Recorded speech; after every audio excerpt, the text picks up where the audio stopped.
সুপ্রিয় শিক্ষার্থী বন্ধুরা, আশা করি আপনারা ভালো আছেন। কোর্স ফাউন্ডেশনের পক্ষ থেকে আমি মশিউর আপনাদের আজকের এই টিউটোরিয়ালে স্বাগত জানাচ্ছি।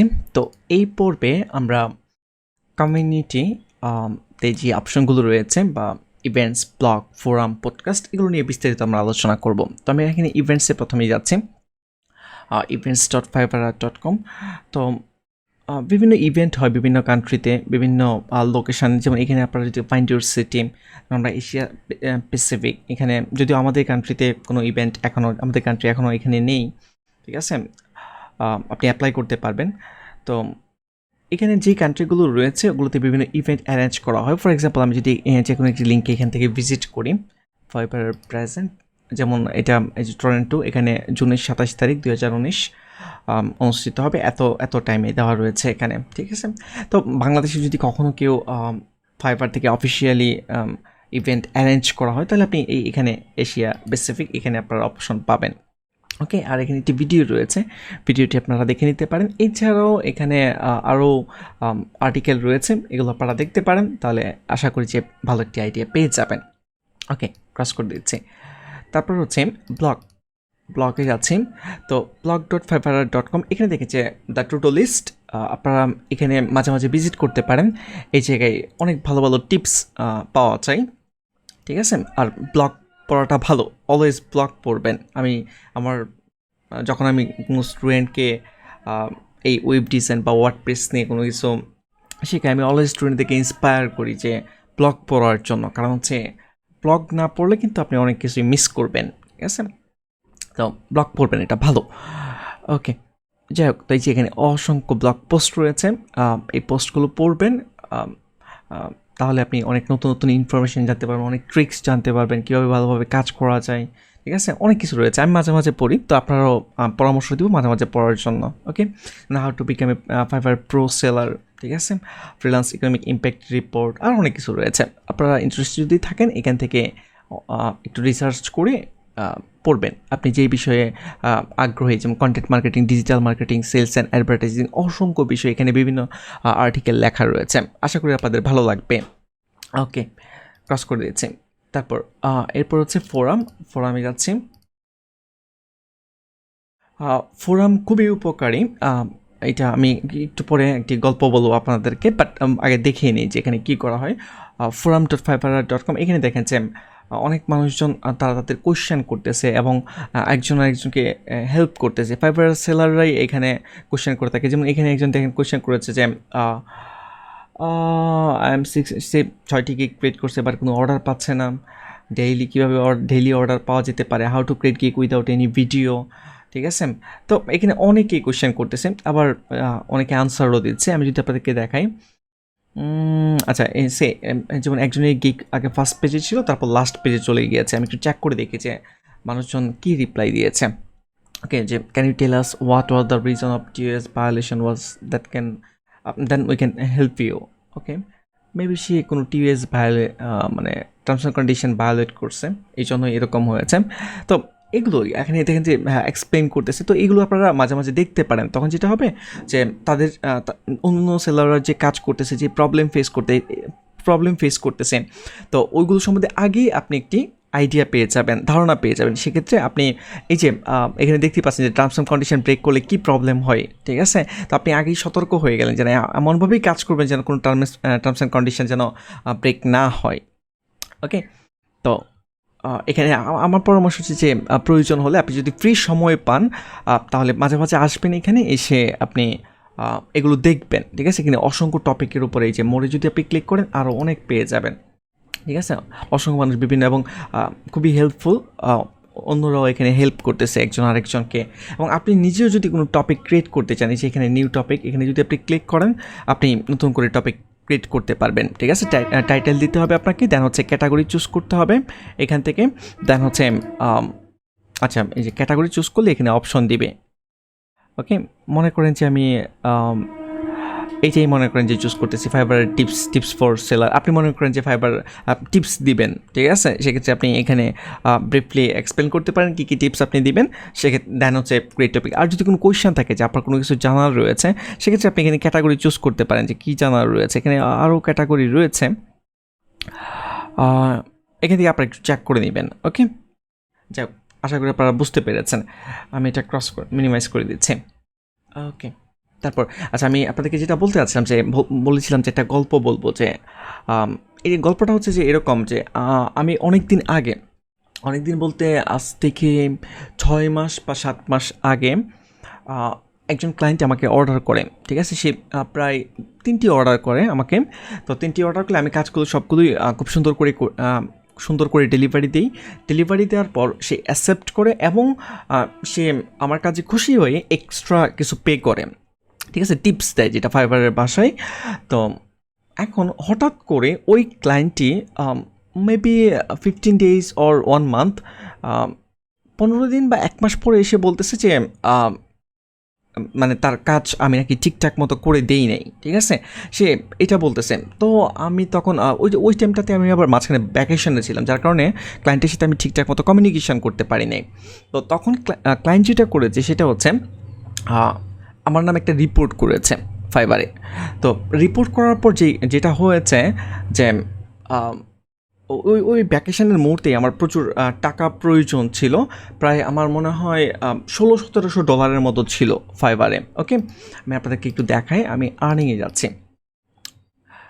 ওকে, এই যে এখানে দেখেন যে পেমেন্ট মেথড, যখন আমার নামে ক্লায়েন্ট রিপোর্ট করে তখন যেটা হয়েছিল, এই পেমেন্ট মেথডগুলো ডিসেবল করে দিয়েছিল আমার। মানে হচ্ছে আমার অ্যাকাউন্টে ডলার আছে, বাট আমি উইথড্র করতে পারবো না। ওকে, এই ঘটনাটা ঘটেছিল। তখন আমি খুবই হতাশ হয়ে গিয়েছিলাম এই ব্যাপারটা দেখে, যে অর্ডার কমপ্লিট হয়ে গিয়েছে, ক্লায়েন্ট রিভিউ দিয়ে দিয়েছে, মানে আবার টিপসও দিয়েছে খুশি হয়ে, বাট 15 days বা 1 month পরে আবার প্রবলেম ফেস করতেছি। এবং আমার পেমেন্টই তারা একজন ক্লায়েন্টের জন্য আমার পুরা যা আর্ন করেছিলাম সবই আমাকে হোল্ড করে রাখছে এবং টোটালি এটা অফ করে দিয়েছিল, ঠিক আছে? এই প্রবলেমটা আমি ফেস করেছিলাম। তখন আমি খুব ফ্রাস্ট্রেশন ফিল করতেছিলাম, আর টাকারও তখন প্রয়োজন ছিল। তো তখন আমি যেটা করেছিলাম সেটা হচ্ছে যে একটু ফোরাম সার্চ করেছিলাম যে এই ধরনের প্রবলেম আগেও কি মানুষজন ফেস করেছে কিনা। তো ডিরেক্টলি আমি এখানে আসিনি, আমি দেখিয়ে দিয়েছি যে আপনারা এরকম প্রবলেম, এরকম না, মানে যে কোনো ধরনের প্রবলেম ফেস করলে একটু সান্ত্বনা পাওয়ার জন্য কি করতে পারেন, বা আদৌ কি আপনি সলিউশন পাবেন কি না, সেটা কিভাবে পাবেন একটু ঘাটাঘাটি করতে পারেন। যেমন আমার তখন টেনশন ছিল যে আমি কীভাবে ওইটা আবার রিকভার করব, ঠিক আছে? আবার কীভাবে ঠিক করব। তো আমি গুগলে সার্চ করি যে ফাইবার পেমেন্ট মেথড ডিসেবলড। ওকে, এখানে দেখেন যে উইথড্র অপশন ডিসেবল, আরও এখানে সার্চ করলে চলে আসবে। যাই হোক, আমি এটা লিখে সার্চ করেছি। এখন আমি এই লিঙ্কে ভিজিট করতেছি। দেখেন ফোরাম থেকে কিন্তু একটি লিঙ্ক আসছে, আমি ভিজিট করে দেখাচ্ছি। এখানে দেখেন যে একজন ব্যক্তি, সে তার প্রবলেমগুলো এই রিলেটেড ছিল, ঠিক আছে? ওকে, তো এই ধরনের পোস্ট আমি পড়ি, এখানে অনেক পোস্ট রয়েছে বা কমেন্ট করেছে, সাপোর্ট থেকে তারা কি নক পাচ্ছে, ঠিক আছে? অনেক রয়েছে। যাই হোক, তো এই পোস্টগুলো, এখানে যতগুলো পোস্ট আমি পেয়েছি মানে উইথড্র অপশন ডিসেবল নিয়ে, সব আমি পড়েছি। তো পরে মানে এগুলো পড়ে আমি জানতে পারলাম যে একজন পাকিস্তান সেলার ছিল, সেও আমার মতো সেম প্রবলেম হয়েছিল। তো সে সাপোর্টের কথা বলছিল, সাপোর্ট থেকে কিছুই বলতেছিল না যে কেন তার পেমেন্ট মেথড ডিসেবল করেছে। তো তখন শুধু একটা কথাই বলেছিল ফাইবারের সাপোর্ট থেকে, সেটা হচ্ছে যে তোমার কোনো একজন ক্লায়েন্ট স্যাটিসফাই না তোমার কাছে, এই জন্য হচ্ছে তার পেমেন্ট মেথড ডিসেবল করে দিয়েছে। এখন এটা বলে দেয় নাই যে কোন ক্লায়েন্ট স্যাটিসফাই না। তখন যেটা করতে হয়েছে তার মনে, সে হয়তো বা মানে আন্দাজ করতে পেরেছে যে তার কোন ক্লায়েন্ট কমপ্লেন করতে পারে। তখন ওই ক্লায়েন্টের সাথে কথা বলেছে, ওই ক্লায়েন্টকে স্যাটিসফাই করেছে, দেন পেমেন্ট মেথড তার আবার ঠিক করে দিয়েছে। তো আমার ক্ষেত্রে যেটা হয়েছিল, আমি যেভাবে সলভ করেছি সেটি হচ্ছে যে আমি তাদেরকে প্রচুর নক করেছি সাপোর্টে। ওকে, আমি যদি আপনাদেরকে একটু দেখাই, হেল্প এন্ড সাপোর্ট, দেন হচ্ছে একদম সেলার হেল্প সেন্টার, দেন হচ্ছে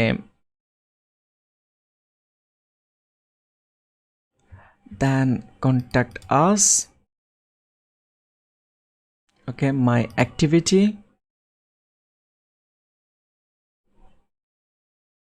ওকে, প্রবলেমটা ছিল হচ্ছে, আমি যদি আপনাদেরকে দেখাই,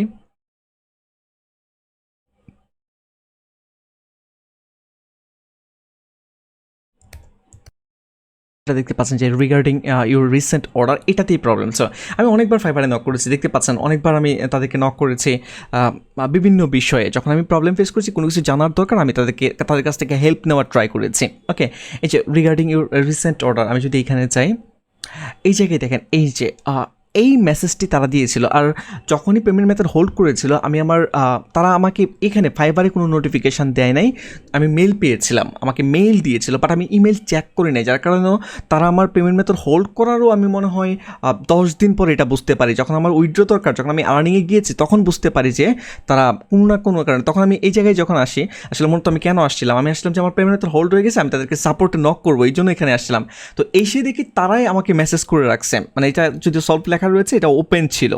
তখন আমি তাদেরকে রিপ্লাই দেওয়া স্টার্ট করি, এই যে স্ক্রিনশট সহকারে আমি স্টেপ বাই স্টেপ তাদেরকে এখানে মানে কনভিন্স করার ট্রাই করি, ঠিক আছে। তো তারপর তারা এটা সলভ করে দেয়, ঠিক আছে। তো এখানে আরেকটা ব্যাপার রয়েছে যে আমার হয়তো বা লাক ভালো ছিল, যে ক্লায়েন্টের সাথে ঝামেলা ছিল, ওই ক্লায়েন্টেও তখন মনে হয় যেমন তাকে ওই ক্লায়েন্টের সাথে আমি কি বলে কন্ট্যাক্ট করার ট্রাই করেছি, বাট তাকে মেসেজ দিলে দেখা গেছে যে 7 দিন 8 দিন পর সে আমাকে রিপ্লাই দিচ্ছে, ঠিক আছে। এখন একটা পর্যায়ে আমি আমার আর্জেন্ট টাকা প্রয়োজন, যতভাবে কনভিন্স করার ট্রাই করেছি, এবং অনেক দিন লেগেছে, এটা প্রায় মনে হয় 1 উইক আমার লেগেছে এটা সলভ করতে। প্রবলেমটা হচ্ছে যে ফাইবারের সাপোর্টে যেটা হয়, মনে করেন যে সাপোর্টে নক করলে একজন সাপোর্ট দিচ্ছে, এখন একজন সাপোর্ট দেওয়ার পর আমি যখন আবার দ্বিতীয়বার রিপ্লাই দিব, তখন আগে যাকে আমি রিপ্লাই দিয়েছি সে সাপোর্ট না দিয়ে অন্য আরেকজন আসে, ঠিক আছে। অনেক সময় ওই ব্যক্তি আসে, বাট অনেক সময় অন্য ব্যক্তি আসে, তখন তাকে আবার নতুন করে সব কিছু বুঝাইতে হয়। এই প্রবলেমটা আমি ফেস করেছি। তো মোটামুটি টাইম লেগেছে সলভ করতে। তো আশা করি যে আপনারাও এরকম যদি কোনো প্রবলেম ফেস করেন, আপনারা এখান থেকে দেখতে পারেন সাপোর্ট থেকে, তাহলে আইডিয়া পাবেন যে এই প্রবলেমগুলো আসলে কি সলভ হয় কিনা। তো আমার কিন্তু কনফিডেন্সটা ছিল, যখন আমি ওই পাকিস্তান যে সেলার ছিল, তার অ্যাকাউন্ট পরে রিস্টোর হয়েছে, মানে সে বলেছে যে তার অ্যাকাউন্ট ঠিকঠাক করে দিয়েছে। তা আমি তখন কনফিডেন্স মানে ভালো লেগেছে যে তার অ্যাকাউন্ট যেহেতু প্রবলেম হওয়ার পর সলভ করে দিয়েছে, তাহলে আমার অ্যাকাউন্টেও কিন্তু সলভ করে দিবে, হয়তো একটু টাইম লাগবে, ঠিক আছে। তো একটা সময় কিন্তু আমিও আমার অ্যাকাউন্টেও কোনো প্রবলেম হলে তারা আবার ঠিক করে দিয়েছে, ঠিক না? তো সাপোর্ট আসলে ফোরাম আসলে অনেক উপকারী, তো এগুলো একটু আপনারা বাসায় দেখবেন মাঝে মাঝে। ওকে, তারপর কমিউনিটিতে পডকাস্ট, আমরা এটা নিয়ে একটু আলোচনা করি। ওকে, এখানেও বিভিন্ন পডকাস্ট রয়েছে, আপনারা এগুলো দেখতে পারেন। বিভিন্ন ভালো ভালো সেলার যারা রয়েছে, তারা অনেক সময় পডকাস্ট করে থাকে। আমি যদি একটু দেখাই, এবার পার্সপেক্টিভ, এখানে একটি অডিও পাবেন, অডিওগুলো দেখতে পারেন। এবং এখানে অনেকেই চ্যাট করতেছে, রিপ্লাই দিচ্ছে। তো এগুলো চ্যাট না, সরি, রিপ্লাই দিচ্ছে, একজন আরেকজনকে যে কোয়েশ্চেন করতেছে তার আনসার দিচ্ছে। তো এগুলো একটু দেখতে পারেন, ঠিক আছে। অনেক অপশন রয়েছে। তো কমিউনিটি আসলেই হেল্পফুল, যদি আপনারা নিয়মিত, আপনাকে যে ডেইলি ভিজিট করতে হবে এরকম না, যখন আপনি ফ্রি থাকেন একদমই, তখন বসে বসে বা শুয়ে শুয়ে আপনি এই জিনিসগুলো একটু পড়তে পারেন। এটা আপনাদের আশা করি যে হেল্প করবে। ওকে, তো এই ছিল কমিউনিটির ব্যাপারে বিস্তারিত। নেক্সট টিউটোরিয়ালে আবারও আপনাদের সাথে কথা হবে, সে পর্যন্ত ভালো থাকবেন। ধন্যবাদ।